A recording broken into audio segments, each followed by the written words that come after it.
ನವೋದಯ ಶಾಲೆ ಅಂದ್ರೆ ಅಂದಿನ ಕಾಲದಲ್ಲಿ ಮುಖ್ಯಮಂತ್ರಿ ಕೆಂಗಲ್ ಹನುಮಂತಯ್ಯ ಹೊಗಳಿದ ಶಾಲೆಯಾಗಿತ್ತು. ಇಂದು ಶಿಕ್ಷಣದ ತಾಂತ್ರಿಕತೆಯ ನಾಗಾಲೋಟದಲ್ಲಿ ನವೋದಯ ಶಾಲೆ ಸಾಗಬೇಕಿದೆ. ಅಂತ ಕೆಲಸವನ್ನ ಆಡಳಿತ ಮಂಡಳಿ ಮತ್ತು ಹಳೆ ವಿದ್ಯಾರ್ಥಿಗಳ ತಂಡ ಮಾಡಬೇಕಿದೆ ಅಂತ ನಿವೃತ್ತ ಪ್ರಾಂಶುಪಾಲ ಎನ್ಎಸ್ ಕೃಷ್ಣಸ್ವಾಮಿ ಹೇಳಿದರು. ಚನ್ನರಾಯಪಟ್ಟಣದ ಎಸ್ಪಿಜಿ ಕಲ್ಯಾಣ ಮಂಟಪದಲ್ಲಿ ಆಯೋಜಿಸಿದ್ದ ಹಳೆ ವಿದ್ಯಾರ್ಥಿಗಳ ಸ್ನೇಹ ಸಮ್ಮೇಳನ ಮತ್ತು ಗುರುವಂದನಾ ಕಾರ್ಯಕ್ರಮದಲ್ಲಿ ಅವರು ಮಾತನಾಡಿದರು. ನೆನಪು ಬೇಕು ಬಾಳಲಿ, ನಾವು ಆಡಿದ ಆಟ ತಾನೆ ಗೋಲ್ಡನ್ ಲೈಫ್ ನಲ್ಲಿ. We miss all the fun, we miss all the joy, we miss you. We miss all the fun, we miss all the joy, we miss you. Navodaya ಶಾಲೆ ಜಿಲ್ಲೆಯಲ್ಲಿಯೇ ಹೆಸರು ಮಾಡಿತ್ತು. ಅಷ್ಟೇ ಅಲ್ಲದೆ ಅಂದಿನ ಮುಖ್ಯಮಂತ್ರಿಗಳು ಸದನದಲ್ಲಿ ನವೋದಯ ಶಾಲೆಯ ಬಗ್ಗೆ ಪ್ರಸ್ತಾಪಿಸಿ ಹೊಗಳಿಕೆಯ ಮಾತನಾಡಿದರು. ಅಂತಹ ಶಾಲೆಯಲ್ಲಿ ನಾವು ಕೆಲಸ ಮಾಡಿದ್ದು ನಮ್ಮ ಸೌಭಾಗ್ಯ ಅಂತ ಹಳೆಯ ನೆನಪನ್ನ ಮೆಲುಕು ಹಾಕಿದ್ರು. ನವೋದಯ ಶಾಲೆ ಬಹಳ ಪ್ರಸಿದ್ಧವಾದಂತಹ ಶಾಲೆ. ಯಾಕೆ ಇದು ಪ್ರಸಿದ್ಧ ಆಯಿತು? ಮುಖ್ಯಮಂತ್ರಿಗಳು ಹನುಮಂತಯ್ಯನವರು ಅವರು ಹೊಗಳಿದಂತಹ ಶಾಲೆ, ಖ್ಯಾತಿಯಿಂದ ಬಂದಂತವರು. ಈ ಕೀರ್ತಿ ಕನ್ನಡಾಂಬೆಗೆ ಹೋಗಿ ಅಹಂಕಾರ ತಿಳ್ಕೊಳ್ಳಿ, ನಾನು ಕನ್ನಡಾಂಬೆಯಲ್ಲಿ ಬಂದವರೇ. ಬಳಿಕ ಮಾತನಾಡಿದ ನಿವೃತ್ತ ಶಿಕ್ಷಕ ಬಿ ರಾಮು, ನವೋದಯ ಸಂಸ್ಥೆ ನನ್ನನ್ನು ಕೆಲಸಕ್ಕೆ ಸೇರಿಸಿಕೊಳ್ಬೇಕಾದ್ರೆ ನನಗೆ 10,000 ಮುಂಗಡ ಹಣವನ್ನು ಪಾವತಿಸಿ ನನಗೆ ನೇಮಕಾತಿ ಪತ್ರ ನೀಡಿತು. ಅಂತಹ ಸಂಸ್ಥೆಯಲ್ಲಿ ನಾನು 35 ವರ್ಷಗಳ ಕಾಲ ಸೇವೆ ಸಲ್ಲಿಸುವ ಭಾಗ್ಯ ದೊರೆಯಿತು. 2018ರಲ್ಲಿ ನಿವೃತ್ತಿಯಾದ ನನ್ನನ್ನು ಮತ್ತೆ 2 ವರ್ಷಗಳ ಕಾಲ 20,000ದಂತೆ ಪಾವತಿಸಿ ನಿವೃತ್ತಿ ದಿನದಲ್ಲಿಯೂ ಸೇವೆ ಮಾಡೋದಕ್ಕೆ ಅವಕಾಶ ಕಲ್ಪಿಸಿದ ಶಾಲೆ ಅಂದ್ರೆ ಅದು ನವೋದಯ ಶಾಲೆ. ಅಂತಹ ಸಂಸ್ಥೆಯನ್ನ ನಾವು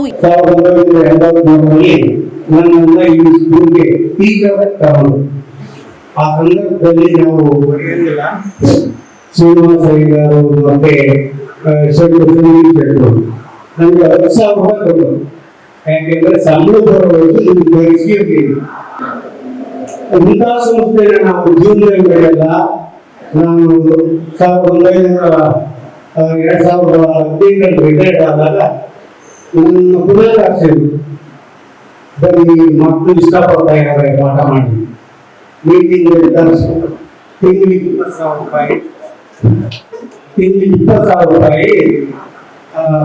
ಮಾಡಿ ಮಕ್ಕಳಿಗೆ 2018 ರಿಟೈರ್ಡ್ ಆದರೆ 2020 2 ವರ್ಷಗಳ ಕಾಲ ಅದಕ್ಕಾಗಲೇ ನಿಂದು ಸ್ವಲ್ಪ ಶಕ್ತಿ ಹೊಂದಿತ್ತು. ಅದಕ್ಕೆ ಅವರಷ್ಟು ಬುದ್ಧಿವಂತರು ಅಂತಂದ್ರೆ 2 ಸೆಕ್ಷನ್ ಒತ್ತಿ ಕೂಡ ಹಾಕ್ಬಿಟ್ಟು ಒಂದು ಮೈಕ್ ಹಾಕಿ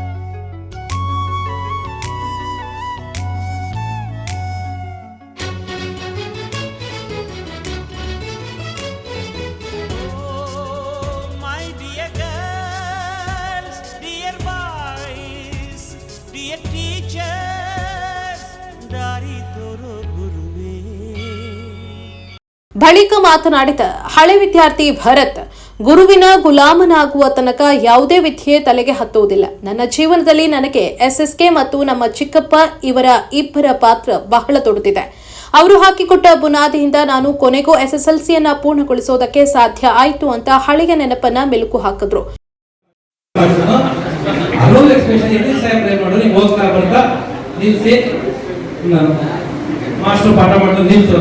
ಬರೋರು ನನ್ನ ತೆಗೆದು ಮುಂದೆ ಬೆಂಚ್ ಸೆಕ್ಷನ್ ಚೇಂಜ್ ಮಾಡಿದಾಗ ಅದನ್ನು ಇಲ್ಲೊಬ್ರು ಬಂದಿದ್ದಾರೆ ರೇವಣ್ಣ ಅಂತೇಳಿ, ಸ್ವಲ್ಪ ರ್ಯಾಕ್ಸ್ ಬಿಟ್ಟು ಅವನ ಪಕ್ಕಕ್ಕೆ ಹಾಕಿ, ನೋಡು ನೀನು ಆಟ ಆಡಕ್ ಹೋದ್ರು ಕರ್ಕೊಂಡು ಹೋಗ್ಬೇಕು, ಬಾತ್ರೂಮ್ ಹೋದ್ರು ಕರ್ಕೊಂಡು ಹೋಗ್ಬೇಕು ನೀನು ಇಂತ ಹಾರ ಮಾಡಿರೋರು. ಅವನ ಜೊತೆ ಹಾಕಿದ್ರು. ನಮಗೆ ಈ ಫ್ರೆಂಡ್ ಇಮೇಜ್ ಹೆಂಗೆ ಅಂತ ಅಂದ್ರೆ ಫಿಲಂ ಥಿಯೇಟರ್ ಅಲ್ಲಿ ಗಾಂಧಿ ಕ್ಲಾಸ್ ಅಂತ ಕಂಡಾಗೆ ನನಗೆಲ್ಲ ಮಾಸ್ ಇಲ್ಲೇ ಕಾಣ್ತಾರೆ, ಅಲ್ಲಿ ಕಾಣ್ತಿದ್ದವ್ರು ಇಲ್ಲಿ ಕಾಣ್ತಾರೆ, ಅವ್ರು ನೋಡೋದೇ ನನ್ನ ಭಯ ಅಂತ ಹಾಕಿದ್ರು. NSS ಹಿಂಗ್ ಹೋಗುವಾಗ ನಿಲ್ಸಿ ಬರೋರು ಹೆಣ್ಣಪ್ಪ ಅನ್ನೋರು ಎದ್ದಿನ ಪಟ್ಟ ಹೇಳ್ಕೊಡೋರು ಸಿಗೋರು ಹೋಗೋರು. ಯಾವ ಮಾಸ್ಟರ್ ಗೊತ್ತೇ ಆಗಲಿಲ್ಲ ಏನು ಹೊಡಿತಾ ಇದ್ದಾರೆ ಅಂತ. ಒಂದ್ಸಲ ಟೀಚರ್ಸ್ ಕೇಳಿಬಿಟ್ರು, ಬರ್ತಾರೆ ಯಾಕೆ ಹೊಡಿತಾರೆ ಸಾಹೇಬ್, ನಿಮಗೆ ಮಾಸ್ಟರ್ ಯಾಕೆ ಹೊಡಿತಾರೆ ಇವರು? ನನಗೆ ಗೊತ್ತಿಲ್ಲ ಸರ್ ಅಂತ. ನಮ್ಮ ಚಿಕ್ಕಪ್ಪ ನನಗೆ ಗೊತ್ತಿಲ್ಲ, ಬಂದು ಹೋಗಿ ಇಷ್ಟು ನಾನು ಗುಂಡಾನ ಮಾಡಿರೋದು ನನಗೆ ಗೊತ್ತಿಲ್ಲ ಬಿಟ್ರು. ಆ 3 ತಿಂಗಳಲ್ಲಿ ನಿಜ, ಆ 3 ತಿಂಗಳಲ್ಲಿ ಹಾಕಿದ ಎಫರ್ಟ್ಗೆ ನಾನು ನಿಜ SSLC ಪಾಸ್ ಆಗಿದೆ. ಇಲ್ಲ ನಾನು ಯಾವುದೇ ಕಾರಣಕ್ಕೂ ಪಾಸ್ ಆಗ್ತಿರ್ಲಿಲ್ಲ. 100% 3 ಹೋಗೋ ಮಿನಿಮಮ್ 3 ಹೋಗು. ಅದರಲ್ಲೂ ಏನಾಯ್ತು ಅಂದ್ರೆ ನಾನು 2nd ಕ್ಲಾಸ್, ಇಂಗ್ಲಿಷ್ ಅಲ್ಲಿ 30, ಮ್ಯಾಥ್ಸ್ ಅಲ್ಲಿ 30, ಆದ್ರೂ 312ಗೆ ಜಸ್ಟ್ ಪಾಸ್. ನನಗೆ 303 ಸೆಕೆಂಡ್ ಕ್ಲಾಸ್, ಆದ್ರೂ 30 ಆಗ 35 ಬಂದ್ರೆ 590 ಬಂದ್ರೆ ಪಾಸ್ ಮಾಡಲ್ಲ. ಆ ಸ್ಕೀಮ್ ಅನ್ನ 303 ಸೆಕೆಂಡ್ ಕ್ಲಾಸ್, ಅವೆರಡಲ್ಲಿ ನಾನು 2 ಫೇಲ್, ಇನ್ನು 5. ಹಾಗಾಗಿ ಇವರೆಲ್ಲ ನಮ್ಮನ್ನ ಆ ರೀತಿ ಚೆನ್ನಾಗಿ ಅರ್ಥದ್ರಿಂದ ನಾವೆಲ್ಲ ಈ ರೀತಿ ಇದ್ದೀವಿ ಅನ್ನಕ್ಕೆ ಇಷ್ಟಪಡ್ತೀನಿ. ಗುರು ಬ್ರಹ್ಮ ಗುರು ವಿಷ್ಣು ಗುರು ದೇವೋ ಮಹೇಶ್ವರ ಗುರು ಸಾಕ್ಷಾತ್ ಪರಬ್ರಹ್ಮ ತಸ್ಮೈ ಶ್ರೀ ಗುರವೇ ನಮಃ. ಇನ್ನು ಮಾಧ್ಯಮದೊಂದಿಗೆ ಮಾತನಾಡಿದ ಹಳೆ ವಿದ್ಯಾರ್ಥಿನಿ ಭಾರತಿ ಗೌಡ, ಇಂದು 1-2 ಸ್ನೇಹಿತೆಯರನ್ನ ನಾವು ಉಳಿಸಿಕೊಳ್ಳೋದು ಕಷ್ಟ ಆಗಿರೋ ದಿನಗಳಲ್ಲಿ 25 ವರ್ಷಗಳ ಹಳೆಯ ಸ್ನೇಹಿತರನ್ನ ಜೊತೆಯಲ್ಲಿಟ್ಕೊಂಡು ಸ್ನೇಹವನ್ನ ಒಂದುಗೂಡಿಸೋದು ಇದೆಯಲ್ಲ, ಅದು ತುಂಬಾ ಕಷ್ಟ. ಅಂಥ ಕಾರ್ಯವನ್ನ ನಮ್ಮ ಬಾಲ್ಯದ ಸ್ನೇಹಿತ ವರ್ಗದವರು ಸ್ನೇಹ ಸಮ್ಮಿಲನ ಕಾರ್ಯಕ್ರಮವನ್ನ ಮಾಡೋ ಮೂಲಕ ನಮ್ಮನ್ನೆಲ್ಲ ಒಟ್ಟಾಗಿ ಸೇರಿಸಿರೋದು ವಿಶೇಷತೆಗಳಲ್ಲಿ ಒಂದು ಅಂದ್ರು. ಯಾಕಂದ್ರೆ ಈ ಕಾಲದಲ್ಲಿ ಒಬ್ರು ಇಬ್ರು ಫ್ರೆಂಡ್ಶಿಪ್ ಇದ್ರೇನೆ ಅದನ್ನ ಕೊನೆವರೆಗೂ ಉಳಿಸ್ಕೊಂಡು ಹೋಗೋದೇ ಕಷ್ಟ. ಅಂತದ್ರಲ್ಲಿ ಆ 25-26 ವರ್ಷದ ಹಿಂದೆ ಇದ್ದಂತ ಎಲ್ಲಾ ಸ್ನೇಹಿತರನ್ನ ಒಟ್ಟುಗೂಡಿಸಿ ಎಲ್ಲಾ ಟೀಚರ್ಸ್ ಗಳನ್ನ ನೆನಪು ಮಾಡ್ಕೊಂಡು ಇಂತ ಒಂದು ಕಾರ್ಯಕ್ರಮ ಮಾಡೋದು ನಿಜಕ್ಕೂ ಇದೊಂದು ಹೆಮ್ಮೆಯ ವಿಚಾರ ಅಂತಾನೆ ಹೇಳ್ಬೋದು. ಪ್ಯೂರ್ ಹಾರ್ಟ್ ಇತ್ತು, ಫೇಸ್ ಅನ್ನೋದಕ್ಕಿಂತ ಪ್ಯೂರ್ ಹಾರ್ಟ್ ಹಂಗೆ ಇದೆ. ಈ ದಿನ ನಾವು ಹಳೆ ವಿದ್ಯಾರ್ಥಿಗಳೆಲ್ಲ ಸೇರಿ ನಮ್ಮ ಹಳೆ ಗುರುಗಳಿಗೆ ಒಂದು ವಂದನಾರ್ಪಣೆ ಒಂದು ಕಾರ್ಯಕ್ರಮ ಇಟ್ಕೊಂಡಿದ್ದು. ಹೆಚ್ಚು ಕಡಿಮೆ ಒಂದು 25 ವರ್ಷಗಳಿಂದ ಸಿಕ್ಕಿದಲ್ಲ ಕೆಲವೊಂದು ಸ್ನೇಹಿತರುಗಳು ಅವರೆಲ್ಲ ಸಿಕ್ಕಿದ್ದಾರೆ. ಗುರುಗಳ ಆಶೀರ್ವಾದ ಪಡೆದಿದ್ವಿ. ನಮಗೆ ಒಂದು ಧನ್ಯತಾ ಮನೋಭಾವನೆ ಇದೆ. ಶಾಲೆಗಾಗಿ ಎಲ್ಲಾ ವಿದ್ಯಾರ್ಥಿಗಳು ಎಲ್ಲ ಸ್ನೇಹಿತರು ಸೇರಿ ಹಳೆ ವಿದ್ಯಾರ್ಥಿಗಳು 50,000 ದೇಣಿಗೆಯನ್ನು ನೀಡಿರ್ತೀವಿ. ಹಿಸ್ಟರಿ ಗೊತ್ತಾ ಚಾಮಯ್ಯ ಮೇಷ್ಟ್ರೇ ಬೇಕು ನಾಗರ ಹಾವು ರಾಮಾಚಾರಿಗೆ. ಸಮರಿ ಗೊತ್ತ ನಿಮ್ಮಂತ ಮೇಷ್ಟ್ರೇ ಬೇಕು ನಮ್ಮೆಲ್ಲರ ಬಾಳದಾರಿಗೆ. We miss all the fun, we miss all the joy, we miss you. We miss all the fun, we miss all the joy, we miss you. ಹಾಗೆ ವಕೀಲ ಮತ್ತು ಶಾಲೆಯ ಹಳೆ ವಿದ್ಯಾರ್ಥಿ ಜಲೇಂದ್ರ ಕುಮಾರ್ ಮಾತನಾಡಿ, ಸಂಸ್ಥೆ ಉಳಿವಿಗಾಗಿ ಆಡಳಿತ ಮಂಡಳಿಯವರಷ್ಟೇ ವಿದ್ಯಾರ್ಥಿಗಳ ಪಾತ್ರವೂ ತೊಡತಿದೆ. ಗುರುವಂದನೆ ಮತ್ತು ಸ್ನೇಹ ಸಮ್ಮಿಲನ ಕಾರ್ಯಕ್ರಮದ ಮೂಲಕ ನಾವು ಓದಿದ ಶಾಲೆಗಳ ಅಭಿವೃದ್ಧಿಗಾಗಿ ಪ್ರತಿಯೊಬ್ಬರೂ ಶ್ರಮಿಸಬೇಕಾಗಿದೆ. ಶತಮಾನದ ಅಂಚಿನಲ್ಲಿರುವ ಶಾಲೆಯನ್ನ ನಾವು ಪುನರುಜ್ಜೀವನಗೊಳಿಸುವ ಮೂಲಕ ಶೈಕ್ಷಣಿಕವಾಗಿ ಆರ್ಥಿಕವಾಗಿ ಅಭಿವೃದ್ಧಿಗೊಳಿಸಬೇಕಿದೆ.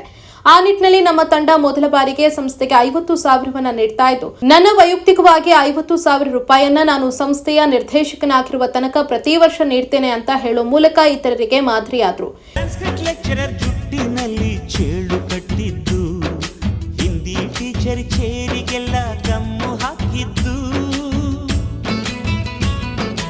English madam scooty tyre puncture ಮಾಡಿದ್ದು, ಪ್ರಿನ್ಸಿಪಾಲರನ್ನ ಟಾಯ್ಲೆಟ್ ಅಲ್ಲಿ ಕೋಳಿ ಹಾಕಿದ್ದು, ಕ್ಯಾಂಟೀನ್ನಲ್ಲಿ ರ್ಯಾಗಿಂಗ್ ಮಾಡಿದ್ದು, ಎಕ್ಸಾಮ್ ಹಾಲಲ್ಲಿ ಪಟಾಕಿ ಇಟ್ಟಿದ್ದು, ಹುಡುಗಿರ ಹಾಸಿಗೆ ರಾಕೆಟ್ ಹೊಡೆದದ್ದು, ಬ್ಲಾಕ್ ಬೋರ್ಡ್ ಅಲ್ಲಿ ಲವ್ ಲೆಟರ್ ಬರೆದದ್ದು, ಬಾಲವಿಲ್ಲದೆ ಕೋತಿ ಚೇಷ್ಟೆ ಮಾಡಿದ ನಾವು ಅದನ್ನು ಮನಸ್ಸಿನಲ್ಲಿ ಇಡದೆ ಮನ್ನಿಸಿ ನೀವು.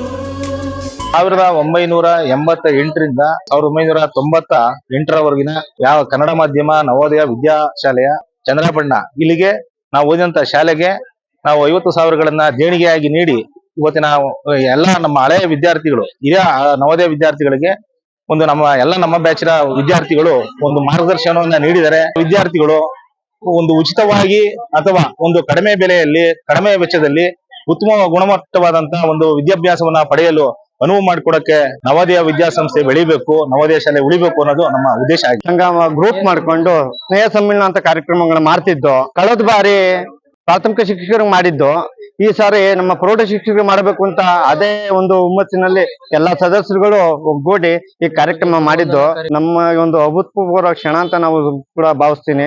ಅದಕ್ಕೆ ನಮ್ಮ ಸ್ನೇಹಿತರೆಲ್ಲ ಸಹಕರಿಸಿದ್ದಾರೆ. ಬರೀ ಕನ್ನಡ ಒಂದು ವಿಷಯದಲ್ಲೇ ಪಾಸ್ ಮಾಡಿ ಅಂತ ಹೇಳಿದ್ರು ನಮ್ಮ MJ ಸುಂದರಮ್ಮನವರು ಅಂತ ಸತಮೂರ್ಖ ದಡ್ಡ ಶಿಖಾಮಣಿ. ನನ್ನ ಸಬ್ಜೆಕ್ಟ್ ಮಾತ್ರ ಪಾಸ್ ಮಾಡೋ ಸಾಕು, ನಾನೇ ನಿನ್ ಸ್ವೀಟ್ ಕೊಡ್ಸಿ ಅಂತ ಹೇಳಿದ್ರು. ಇದನ್ನ ನಾವು ಸವಾಲಾಗಿ ಸ್ವೀಕರಿಸಿ ಒಂದೇ ಕಾಲದಲ್ಲಿ 6 ಸಬ್ಜೆಕ್ಟ್ ಪಾಸ್ ಮಾಡಿದೆ. ಅವ್ರಿಗೆ ನಾನು ಪಾಸ್ ಆಗಿದ್ದೀನಿ ಮೇಡಮ್ ಅಂದ್ರು ಕೂಡ ನಂಬಿರ್ಲಿಲ್ಲ. ಆಮೇಲೆ ಹೋಗ್ಬಿಟ್ಟು ನಾನು ಅಂಕಪಟ್ಟಿ ತಂದು ತೋರ್ಸಿದ ಮೇಲೆ ಅವ್ರು ಬಹಳ ಖುಷಿಯಾಗಿ ನನಗೆ ಸಿಹಿ ತಿನ್ಸಿದ್ರು. ಇದೊಂದು ಖುಷಿ ವಿಚಾರ.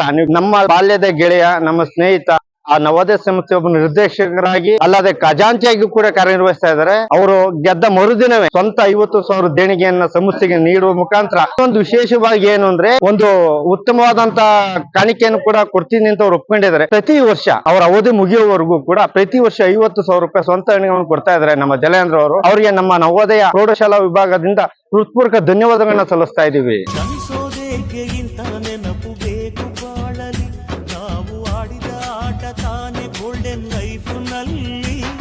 We miss all the fun, we miss all the joy, we miss you. ನಾವು ಎಲ್ಲಾ ಸ್ನೇಹಿತರು ಕಾಮನ್ ಆಗಿ ಒಂದು 10-20 ಜನ ಸ್ನೇಹಿತರು ಸೇರ್ತಾ ಇದ್ದೋ ಇಲ್ಲಿ ಚಂದ್ರಪಟ್ಟಣದವರು. ಈ ನಮ್ಮ ಮೂಲ ಉದ್ದೇಶ ಅಂತ ಹೇಳಿದ್ರೆ ನಮ್ಮ ಜಾಂಟಿ ರಘು ಇದ್ದಾರೆ, ಒಂದು 20 ಜನ ಸೇರಿಸ್ಬಿಟ್ಟು ಒಂದು ಗ್ರೂಪ್ ಮಾಡಿದ್ರು. ಆಮೇಲೆ ಏನಾಯ್ತು, ಅವನಿಗೆ ಗೊತ್ತಿರೋ ಸ್ನೇಹಿತ, ಇವನಿಗೆ ಗೊತ್ತಿರೋ ಸ್ನೇಹಿತ ಎಲ್ಲರನ್ನು ಸೇರಿಸಿದ್ರು. ಯಾವ ತರ ಆಯ್ತು ಅಂತಂದ್ರೆ, ಈ ಸರಿ ನಮ್ಮ ಹೈಸ್ಕೂಲ್ ಟೀಚರ್ಸ್ಗೆ ಅಂದ್ರೆ ಪ್ರೌಢಶಾಲೆ ಟೀಚರ್ಸ್ಗೆ ನಾವು ಕಾರ್ಯಕ್ರಮ ಮಾಡ್ಬೇಕು ಅಂತಂದ್ರೆ ಈ ಸರಿ 80 ಜನ ಅದು. ಅಂದ್ರೆ ಆ ಉತ್ಸಾಹ ನಮ್ಗೆ ಇನ್ನೂ ಜಾಸ್ತಿ ಆಗ್ತದೆ ಹೊರತು ಕಮ್ಮಿ ಆಗ್ತಾ ಇಲ್ಲ. ಜಲೇಂದ್ರ ಕುಮಾರ್ ಅವರು ವೃತ್ತಿಲ್ ವಕೀಲರು, ಅಂದ್ರೆ ನಮ್ಮ ಜೊತೆ ನಮ್ಮ ಸಹಪಾಠಿಗಳು. ಇವತ್ತು ನಮ್ಮ ಶಾಲೆಯ ಅಭಿವೃದ್ಧಿ ಅಂತ ಹಾಗೆ ಆಗುತ್ತೆ ಅನ್ನೋದ್ರಲ್ಲಿ 2 ಮಾತಿಲ್ಲ. ಅದನ್ನ ನಾವು ಈ ನಮ್ಮ ಜಲೇಂದ್ರ ಅವರಿಗೆ ನಾವು ಬೆಂಬಲವಾಗಿ ನಿಂತ್ಬಿಟ್ಟು ನಮ್ಮ ಕೈಯಿಂದ ಏನು ಆರ್ಥಿಕ ಸಹಾಯ ಇರ್ಬೋದು, ಮತ್ತೆ ಈ ಜನ 80 ಜನ ಕೈ ಹಾಕಿದ್ರೆ ಯಾವ್ದಣ್ಣ ಕಮ್ಮಿ. ಇವತ್ತು 80 ಜನಕ್ಕೆ ನಾವು ಜೊತೆ ಇನ್ನೊಂದ್ 4 ಜನ ಸೇರ್ಕೊಂಡ್ರೆ 500 ಜನ ಆಯ್ತು. 500 ಜನ ನಾವು ಶಾಲೆಗೋಸ್ಕರ ಒಂದು ಏನೇ ಕೆಲಸ ಇದ್ರು ಮಾಡ್ತೀವಿ ಅಂತ ಒಂದು ಆಜ್ಞೆ ಮಾಡ್ಕೊಂಡು, ಅಂದ್ರೆ ಪ್ರತಿಜ್ಞೆ ಮಾಡ್ಕೊಂಡು ಇವತ್ತು ಎಲ್ಲಾ ಟೀಚರ್ಸ್ ಆಶೀರ್ವಾದ ಪಡ್ಕೊಂಡಿದ್ದೀವಿ. ಇದೇ ಸಂದರ್ಭದಲ್ಲಿ ಪ್ರೌಢಶಾಲೆಯ ಸುಮಾರು 23 ಮಂದಿ ಗುರು ಹಿರಿಯರನ್ನ ಹಳೆ ವಿದ್ಯಾರ್ಥಿಗಳು ಸನ್ಮಾನಿಸಿದ್ರು. ಇದಕ್ಕೂ ಮುನ್ನ ಕಾರ್ಯಕ್ರಮವನ್ನ ದೀಪ ಬೆಳಗಿಸಿ ಕೇಕ್ ಕತ್ತರಿಸಿ ಕಾರ್ಯಕ್ರಮಕ್ಕೆ ವೇದಿಕೆ ಗಣ್ಯರು ಚಾಲನೆ ನೀಡಿದ್ರು. ನಟರಾಜ್ ನಿರೂಪಿಸಿದ್ರೆ ಭಾರತಿ ಗೌಡ ಸ್ವಾಗತಿಸಿ ವಂದಿಸಿದ್ರು. ಕಾರ್ಯಕ್ರಮದಲ್ಲಿ ವಿದ್ಯಾರ್ಥಿಗಳು ತಮ್ಮ ತಮ್ಮ ಬಾಲ್ಯದ ನೆನಪುಗಳನ್ನು ಮೆಲುಕು ಹಾಕುವ ಮೂಲಕ ಸವಿನೆನಪನ್ನ ಸವಿಯುವ ಮೂಲಕ ಕಾರ್ಯಕ್ರಮಕ್ಕೆ ಆಗಮಿಸಿದ ಗುರುಗಳಿಗೆ ಮತ್ತು ಸ್ನೇಹಿತರಿಗೆ ಮೃಷ್ಟಾನ್ನ ಭೋಜನದ ವ್ಯವಸ್ಥೆಯನ್ನ ಮಾಡಲಾಗಿತ್ತು.